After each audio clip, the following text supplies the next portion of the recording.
What's happening, my Jacked family? Coach Scott here, JackedAt40.com and ShreddedAt40.com. Welcome to another episode of the Jacked at 40 podcast.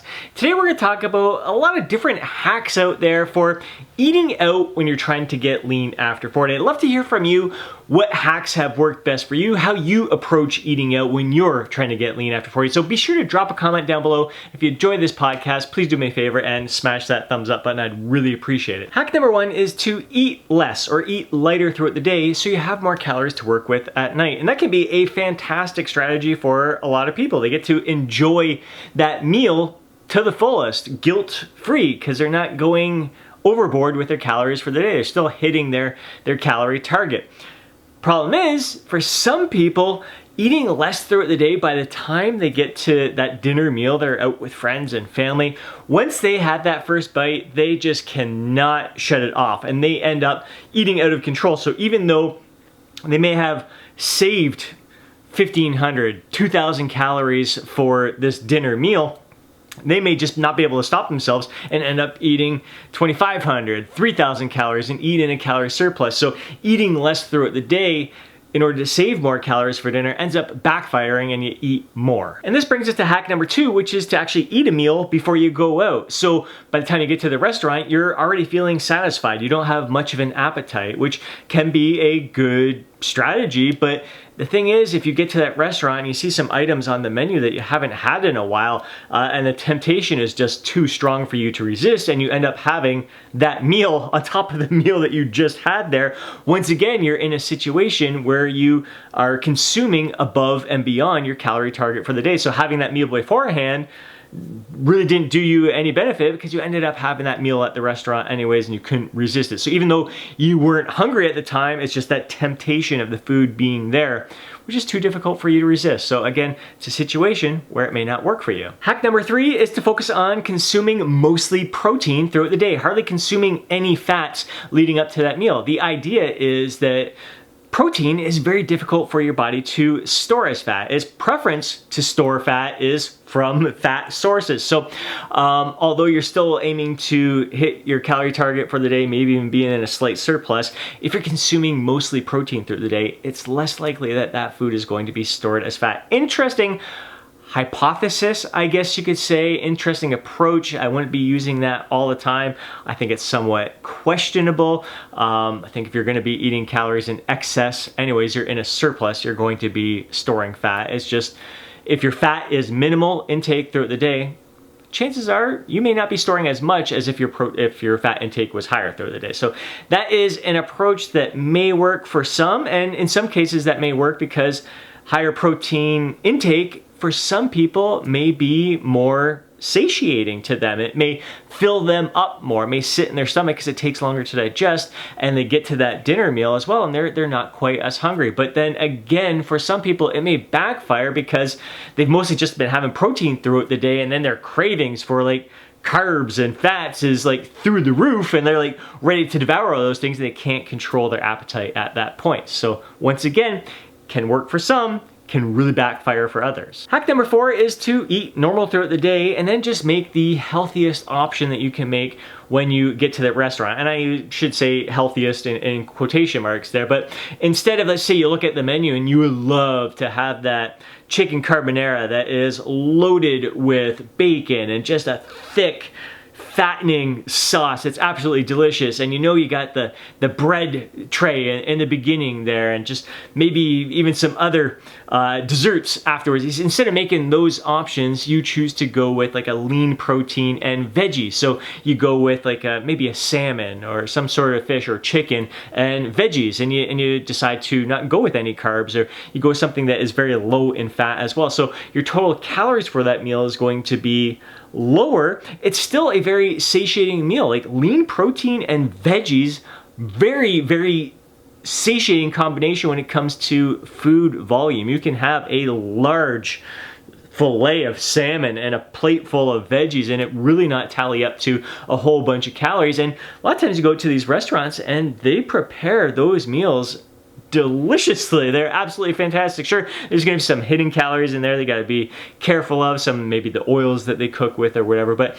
it's still you're making a smarter decision rather than going for maybe what you would really prefer to choose from that menu. You're going with an option that still may fit your calorie target for the day and still be a very nutrient-rich meal. Hack number 5 is just smart planning. If you know the restaurant you're going to ahead of time, you just look at that menu, decide what you would love to eat off that menu. Maybe even you plan on having a drink, maybe a glass of wine, a mixed drink, a craft beer. You tally up the calories for that meal, because a lot of these restaurants, I think most restaurants, it's kind of mandatory to have the nutrition facts for each meal. It's not going to be exact. It's a guesstimation here, but if you know this dinner meal that you would absolutely love to consume is going to be 1,500 calories, and your target for the day is 2,500 calories, you get 1,000 calories that you can work with throughout the day. So you can decide, all right, I'm going to, like for myself personally, I may eliminate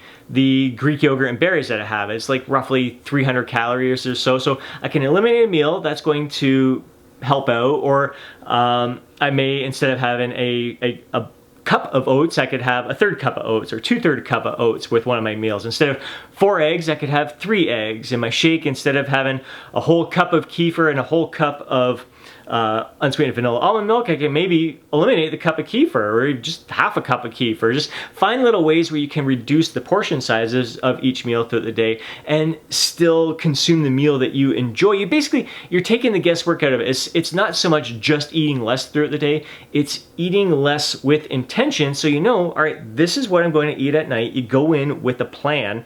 It's not just, I'm going to eat less, I'm going to go to the restaurant at night, eat whatever the heck I want. It's still hitting your calorie target for the day while consuming the foods that you absolutely love, enjoy, and having that meal that you want from that restaurant. And again, like for me, a lot of times the lean protein and veggie meals are meals that I absolutely love at restaurants. And even if it's like a juicy steak or whatever, and veggies, that's still a meal that suits me well. Steak, potatoes, and veggies still can be a great meal that is not outrageous amounts of calories. So again, you see the meal that you want there and you make it fit your calorie target for the day. Hack number 6 has everything to do with how you are eating when you're there at the restaurant. So no matter what you're choosing there, little things like drinking water as soon as you get there, and drinking water throughout the meal.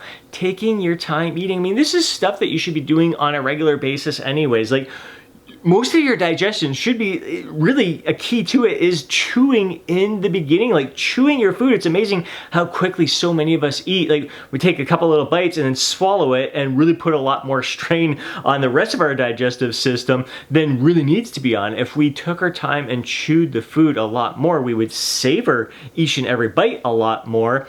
It would slow the eating process down, so we may, the hunger signals, the fullness signals may hit us a lot sooner than if we were just to wolf it all down.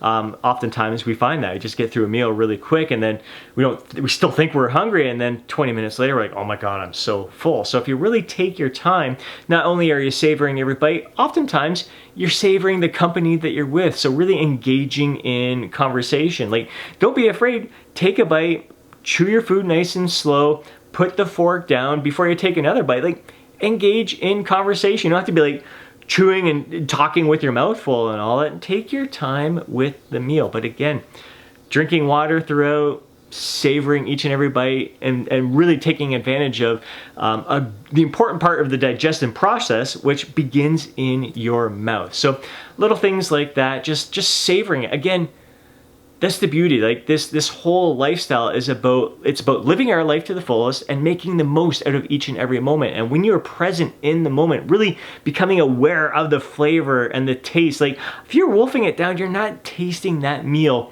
as much as you would if you really took your time, savored every bite, and shared that experience with those around you, experiencing that conversations and the company that you're with to the best of your ability. Now, I do know some couples that actually share their meals. My workout partner Rick is one of those. He's not a big eater to begin with, but when they dine out together, oftentimes they just get one meal and share it. Same thing with dessert. You see that a lot with dessert.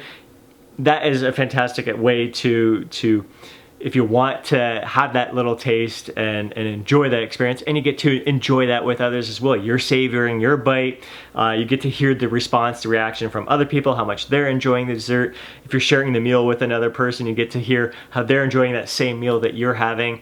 That's not for everybody. I don't think I could personally share a meal with someone else, maybe depending on what it is, but definitely I am all for sharing the dessert experience. Other options that aren't really hacks is to allow yourself to eat in a surplus that day, to give yourself even more calories to work with. So maybe you consume a 500 calorie surplus that day and you get to enjoy that dinner out, and then the next day you eat 500 calories less, or you eat less throughout the week to kind of make up for those calories. That's a fantastic strategy that works for a lot of people, but again, it can backfire on others as well. And again, it just can be tough to hit that brakes when you start eating in that surplus, and then the next day you reduce your calories by 500 to make up for that 500 calorie surplus, and then you're like hungry like the next day and you just have a difficult time. So again, strategies, gotta find what works best for you. Really, I am probably just scratching the surface here when it comes to all these different hacks when it comes to eating out. But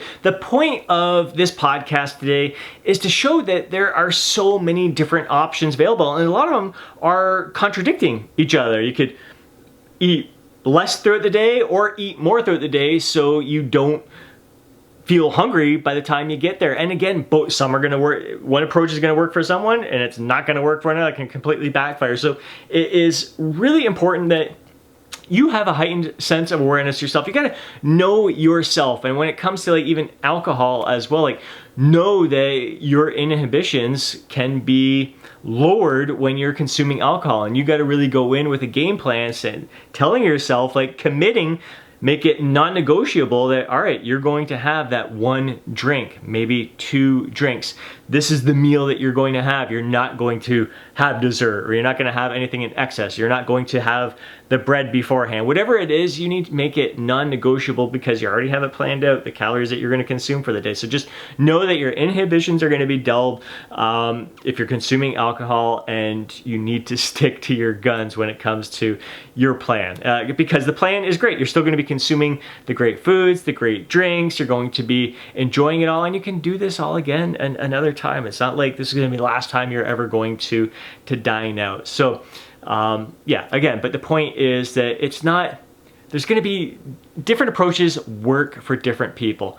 Having a heightened sense of awareness with all of this when it comes to getting lean after 40 is absolutely 100% crucial. So know yourself based on past experiences. Which one of these approaches is going to suit you best? For some people, it's just going to be, they find, like I've had conversations with my clients recently, that if they just eat normal throughout the day, their normal meals, same meals they have all the time, like I am very structured with my meals. If I eat those same 3 meals throughout the day, but if I go out for dinner, I'm going to be less likely to go overboard. I'm feeling satisfied. It's just everything kind of feels normal throughout the day leading up to that point. I've heard those experiences from clients who feel that if they keep just things the same, they don't try to use any hacks leading up to dinner, they just have a normal good meal. They don't eat in excess. It's just like kind of a normal day for them. So, but for some people, eating normal throughout the day still isn't going to prevent you from overeating when you get to the restaurant there. So really, really important to know yourself and set yourself up for success rather than failure. And again, don't beat yourself up if it doesn't work the first time around. And if you do go overboard, you can't control yourself. We're human. It happens to me all the time still. So this isn't about perfection. It's about learning. It's about growing. For myself personally, I am definitely at a point where, yeah, okay, sometimes I will eat to the point of being full, maybe even slightly over full, but never do I get to the point of feeling overstuffed and gluttonous. And I'm just done with that. That is in my past. That used to be me. The pain of that experience is just too great for me. where when I get to that point where I know I'm already at the point of being full, maybe a little bit over full, I know if I keep going, that's the experience that I'm going to have, and I do not want that at any cost at all. So that I'm able to hit the brakes at that point no matter what. And so it's been an evolution of my nutrition, my experiences, and it's taken time to get here. So don't beat yourself up if you're not there yet. Just keep plugging away, keep trying, keep learning, keep growing, have that heightened sense of awareness, and that playfulness of just wanting to improve, to wanting to get better, like kind of evaluating the situation and how can you improve upon it the next time. That's all we can do with these experiences. But the most important thing is to not let it consume you and to really focus on the people that you're with and those experiences, because life is just way too freaking short to be obsessing about all these little details and all these little hacks, and to be feeling guilty and down about an experience that really was a beautiful experience because you were with great people, great company. So just learn and grow and move on more than anything. Don't dwell on it. Learn and move on is absolutely key in this journey of getting lean and staying lean after 40. Now it's time to hear from you. Drop a comment down below and let me know what hacks have worked for you when it comes to eating out and getting lean and staying lean after 40. Hope you enjoyed today's podcast. If you did, please do me a favor and smash that thumbs up button. I'd really appreciate it. If you know a fellow bro who would benefit from watching today's podcast, do me a favor and share it with them. Before you go, don't forget to download your free guide, Jacked After 40. Have yourself an amazing day. Catch you next podcast.